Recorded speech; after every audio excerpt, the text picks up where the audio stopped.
Hello everyone, welcome back to the channel once again. So today, you haven't guessed already, we are at Lamma once again for this year. So we've got a couple of cool things coming up in the next 2 days. I'll keep it a surprise for now, but I hope you enjoy. Plenty of things to see, plenty of people to see. Don't forget to like, subscribe.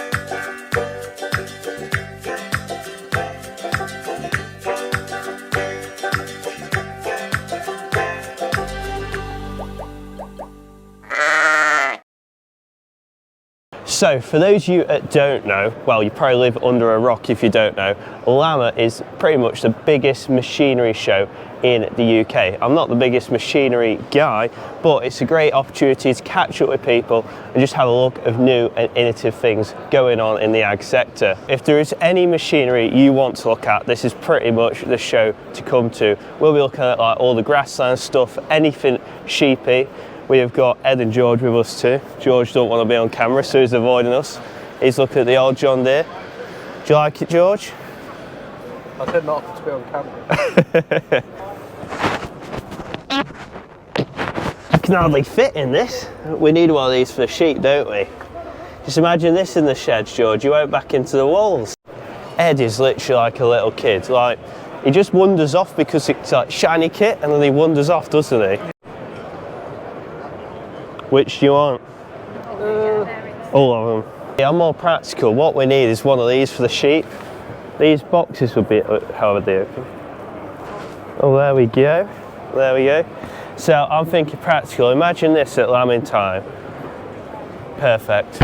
Not worried about the quad, just need one of the boxes that goes on the back. So obviously we're a sheep farm at home, but found this really interesting walking past. It's basically a smart bolus that can monitor dairy cow, its pregnancies, stuff like that, isn't it? Exactly. So what it does is, firstly it does rumination. Yeah. Also picks up your temperature 0.01 over Celsius, but it shows you when they're calving, picks up heat, silent heats, and also the big feature, it can pick up mastitis up to 4 days in advance. And I guess because it's on the inside, it's a lot more accurate. Yes, that's the whole thing. So what it does, it actually goes from, it sits in the reticulum. Yeah.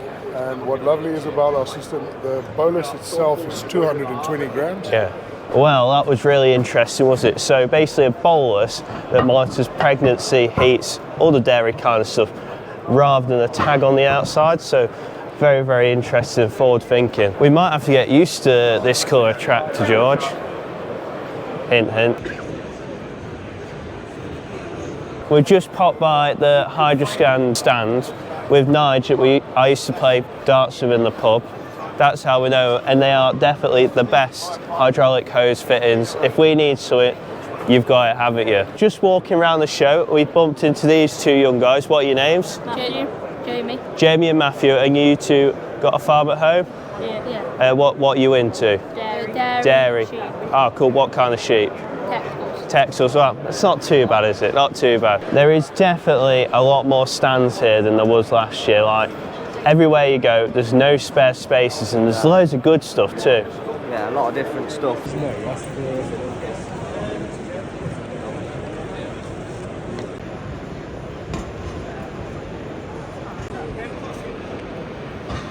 Well, it never ceases to amaze you, does it? Like, new brands that never heard of before. What's this, Ed? Samaz? Yeah. And they're doing rakes, tedders, mowers. Never seen them before. Nope. Looks alright stuff.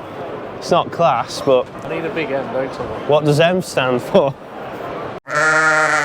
Well, we won't have this, will we, George? I think Grandad might hit too many gate posts. There won't be any gate posts left. It's a green JCB.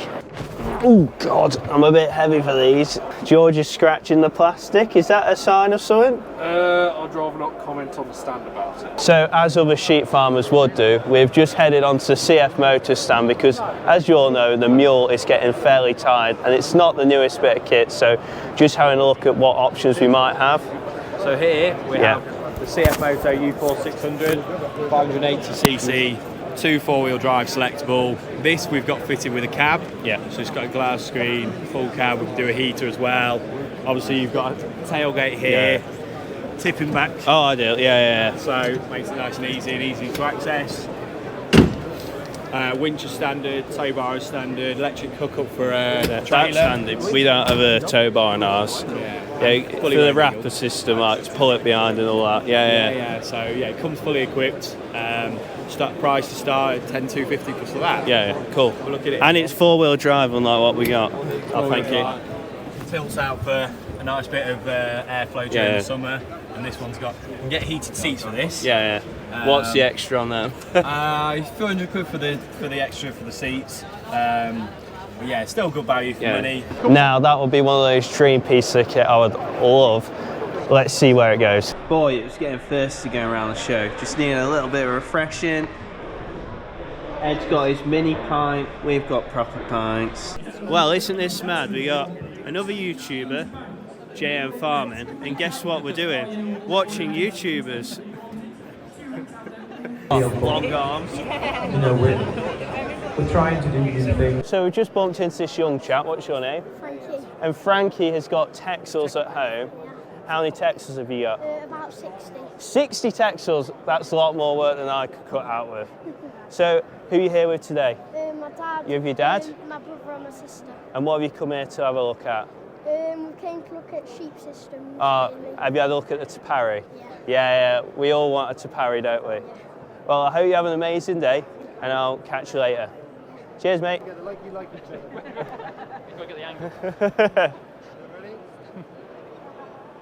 Right, Lamma day 2, here we go. We didn't see some of the show yesterday, so we're going to get that done, and we've got 2 exciting things happening today.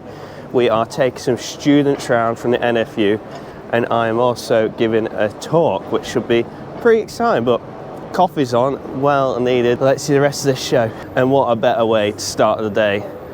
Through the McHale stand, gotta come and have a look at the fresh new 998. We've had one of these a couple of years.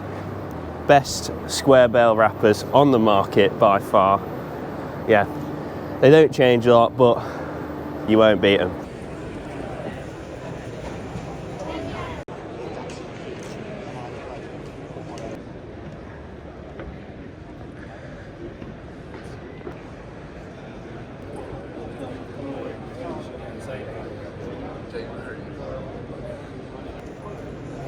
Now, who'd have thought it? There is a farming simulator league going on. So there's a competition, don't really know how it's working. Loads of people competing each other on farming simulator.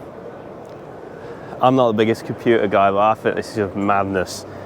I understand FIFA because obviously you score goals and all that, but how do you win at Farming Simulator? Really exciting stop off now. We were with Jobs in Agriculture with the Farmer's Guardian, and we're helping out with the, what is it? NFU. NFU education. That is it.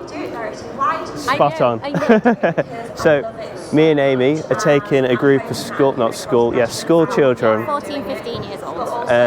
around the show, showing us some of the machinery. Yes. So that should be fairly exciting. Answering questions. That's it. As long as we can answer. Hopefully. Right, so we're on a mission. I have 3 children with me. I don't like calling them children. So what are your names? I'm Eve. And we're going around looking at tractors, and these are things we've got to find. So the tractor model and manufacturer. So what's this? You told me earlier. It's like a digger thing to like. No, remember the name of it? A New Holland. That's right. And then the model is that number. T5.100X. That's the one. And then I've got to ask you, where do you reckon they fuel it up? That thing. Yeah. So like a car, you get obviously petrol and diesel cars. Yeah. With a tractor, you usually use diesel. So that's there. And that blue one is something called AdBlue, which you just have to put into, it's to do with emissions, like giving off carbon and stuff. Cool, they want to see a quad bike. So what we're basically doing, we're looking around all different machines, looking at the makes, the models and the jobs they do. We've got all these incredibly big tractors, and the thing they want to see most is the quad bike. The quad bike. So look who we've bumped into now. So you remember we were on about the trees in the last video. This is the Funky Farmer, aka Richard. Do you want to tell us a bit about the tree planting? The tree, yeah. Yeah. He's got one of my 40 trees for 40 years. So this old guy here this year is my 40th year in farming, and I decided to hand out 40 trees around the UK and Ireland. So I've always got to call Ireland, not UK. Don't remember that. UK and Ireland, so it's going in Scotland, England, Wales, everywhere. And William has got one of the 40 trees, and you're going to be planting it when the weather warms up a little bit, isn't it? Yeah, it was -10 last night, so maybe not the best night. No, I think the tree likes 40 degrees. So William's going to plant one, and it's just a bit of I'm giving back to farming. You know what? And you're the future of farming. We were talking off camera actually. You're a hell of a lad, aren't you? Really? Well, I'll try. Don't be modest about what your achievements are. You told them all about your being an ambassador, and you're here. Well, I tried to show them. I filmed us going around the kit with the children earlier, and just trying to show we have people not from a farming background, which are the people we need to show what farms like. Right. You know, and we need to get our message out there, because the thing is, there's quite a pushback against farming from some members of society who give us all a load of grief about pollution and what we're doing for the environment, but they don't see what the little guys. So for every big project that's out there, there's lots of little people, you or me maybe, that are doing really good things that the people don't necessarily know about. And by you being on YouTube and me being on Ian over there, we're actually putting a message out there that the little guys are doing stuff as well. It adds it's really up. important, isn't it? And it's like you say with the trees, sometimes it might be better to plant one on odd farms all around the country rather than a forest, just because you're doing a difference, and that little bit from everyone will make the difference. Spread it all around. So 40 trees, if I put them in a field, 40 oak trees in a field, that field's gone from farming forever. But if you dot them around your farm, if every individual put a few trees around their farm, that's the equivalent of thousands of acres of woodlands without actually losing any agricultural land at all. And to be honest, I'm getting on a rant here now. To be honest, I think that's where the government should be funding. The funding shouldn't be on let's put 10 acres of wood in. It should be give every farmer half a dozen trees, pay for their planting or whatever. That would be a lot more effective. And make wildlife corridors all over the UK. Not just in areas. Sorry. Don't worry, no. And that's why you want, well, if you don't follow Richard, I'll be surprised, because he's literally the OG of farming YouTube. Do you know what? Someone, do you know the Cameron from the Sheep Game? He messaged me and said, because honestly, like you said, I don't know who follows me, right? So when I was setting up this trees thing, I sent him an email and said, it's the funky farmer here, you might not know who I am. Because I didn't know whether he knew. And he goes, of course I know you. You're the OG. And I didn't know what that meant. What's an og? I had to look it up. Apparently it's the original godfather. Which means I'm really, really old. And I've been doing it a long time. No, well, you're like the kind of person that probably means that why we are all doing it now. Really funny. And, you carry the baton on, and we all do, don't we? Definitely. And all I did when I started was I was just carrying on what someone else did with photographs. And we turned it into video, haven't we? Which is probably more accessible for me. That's it. Really. No, cool. But mate, carry on. Thank you. Work. No, amazing. Cheers. Crack on. That's it. Crack on.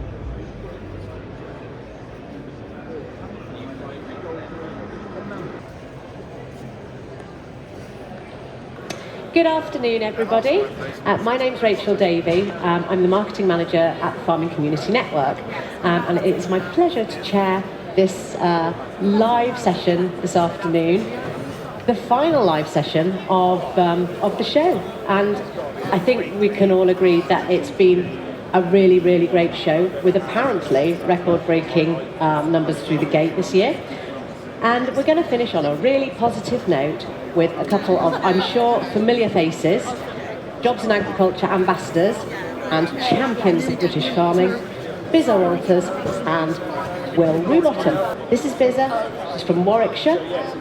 She's an RAU graduate, and she's worked around the UK and abroad as a shepherdess. Will is from Cowley Hill Farm in Staffordshire, another sheep farmer. He has a pedigree flock of sheep, thank you. What strikes me is how much you two fit into your lives, quite honestly. You're both thriving in farming, both kind of on the ground and in the associated industries that you work outside the farm. What is it that you love about farming so much that inspires you to dedicate, long days, evenings, weekends, basically most of your life after your outside the farm job? Busy, every day's busy, there's always something different going on. you know, it starts with getting up in the morning, checking animals, then I go off to work in rural planning. So coming home, animals again, and then weekends are spent around the animals. So there's always something to do, and I think I just love working in the industry because no 2 days are the same. So I think it's like the tangibility of farming, like you're able to see what you do every day and see what you've achieved. Whereas in other industries you might not get that. For myself, that's really important. If I start a job at the start of the day, you feel like you've achieved something at the end of the day, it really motivates you. So that's one of the reasons I love the industry. How do you see the future of farming? Well, we have a lot of diversification at home on the farm. We run a feed merchant business, we have fishing pools, holiday lets as well as running the farm itself. So I suppose they are still agricultural things. We sell Remenco, we do a lot of work with Remenco and Denji. So we're still going out on farm to see farmers. We're not actually, you know, cracking into the other industries that aren't necessarily associated with farming. And I don't know what's going to happen, in all honesty, for our farm at home. Give it 20 years when they all retire, we don't know what's going to happen.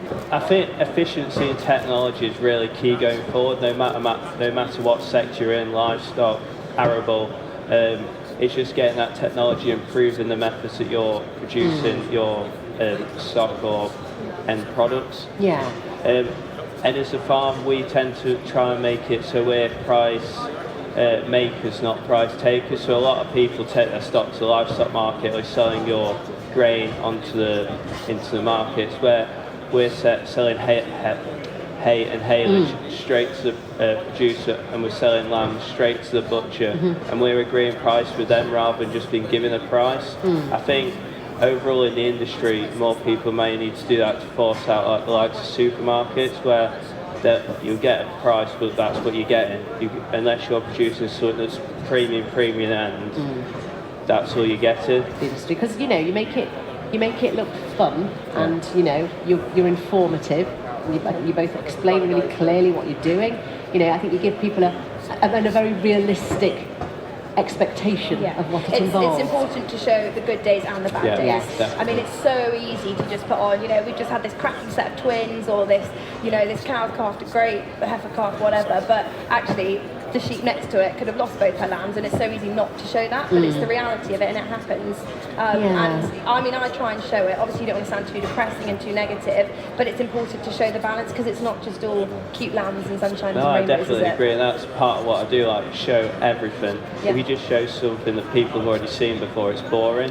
If you show something a little bit different and the problems, they realise it's not all easy farming, it is quite hard, but also there is really good days too. Thank you very much, guys, and I hope that everybody's enjoyed that and you all have a safe journey home. That was a great bit of fun, wasn't it? I don't want to be too loud because Bizza has just been interviewed. I've just been interviewed from the AgriConnect team, talking about jobs in agriculture. What an amazing show it has been. Loads of great people. If you haven't been to Lamma, guys, definitely come along. And if you're not from the industry, it's encouragement to try and get you guys into the industry. Well, that is Lamma done for another year. Thank you for watching. I'll see you next time.